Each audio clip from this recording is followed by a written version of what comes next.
To me, the tulips are the kings of the basic latte art design. The symmetry, the stacks falling into each other, the pauses you make when you're pouring, it's just beautiful. It often fascinates the viewer as well.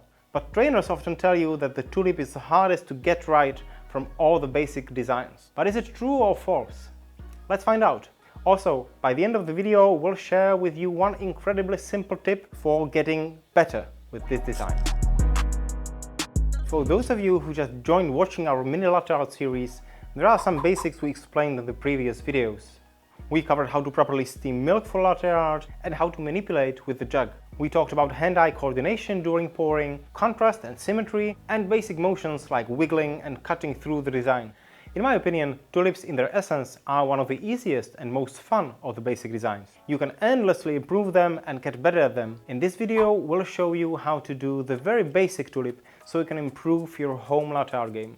If you just started learning how to pour a tulip, you might start with choosing a jug with a rounder and wider spout. That will save you a ton of time during the learning process. As you'll get better at stacking a single and double layers tulip, your layers will become thinner and thinner. Eventually, you'll get more comfortable with other jugs and you'll start adding more stacks, easily up until 5, 6 and 7. As always, start with breaking the crema and mixing the espresso with a drop of milk.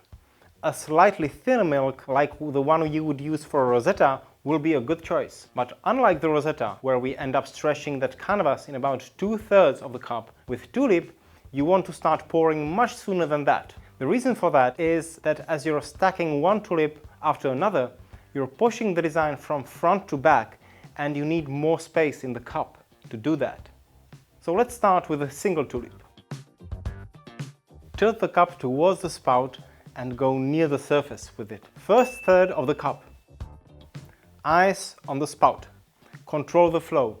Start wiggling, and as you do that, push the stack from one side of the cup to another. Lift the jug up just shortly. Now go back to where you started. First third of the cup. Repeat that motion, wiggle and slightly push the stream of milk down towards the base. Spout is almost touching the surface. You'll see the first layer wrapping around the second one. That's the milk behavior you want to see. Now you're almost in the center. Keep wiggling, tilt the cup back, and as you see it's getting full, cut the design like you would cut a heart. Thin stream of milk from about 10 centimeters of height.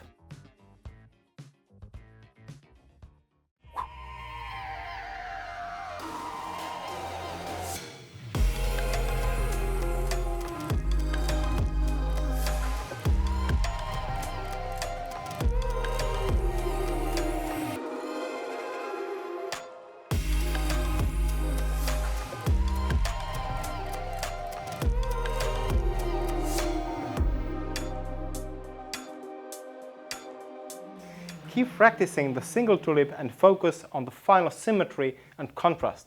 By symmetry, I mean that the design is centered and aligned. By high contrast, I mean that you want to see the milk and the coffee color only, not any blurry areas. The higher the symmetry and contrast, the nicer the design. Getting this really right might be harder than it looks. It's really in the hands, so keep practicing. As I always like to say, when it comes to latte art, there is some mysterious switch when you suddenly get it, and it's just right. It is very common to have that feeling that now you get it, by 5 minutes ago you didn't know what you're doing. But as you'll keep practicing stacking the tulips, you'll notice that you're not that focused on the distances and the positioning anymore. Your hand grip will be much more relaxed, the stacks will be thinner, and there you'll get the confidence to use even thinner milk and stack 5 to 6 tulips. There are some mistakes you might want to avoid.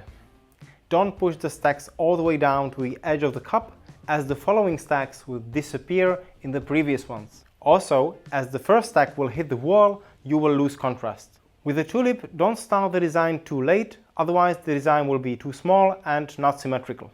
One incredible simple tip, this applies to all latte art, but it helped me with the tulips the most. Just take photos of your progress or let someone take a video of you pouring the design. Seeing your progress or analyzing the video from a third-person perspective is incredibly helpful. Did you find the video helpful? Did you learn something new? Let us know in the comments below and see you in the next video. Also, if you want to share your latte art progress with us, feel free to tag us on Instagram and we will reply and share.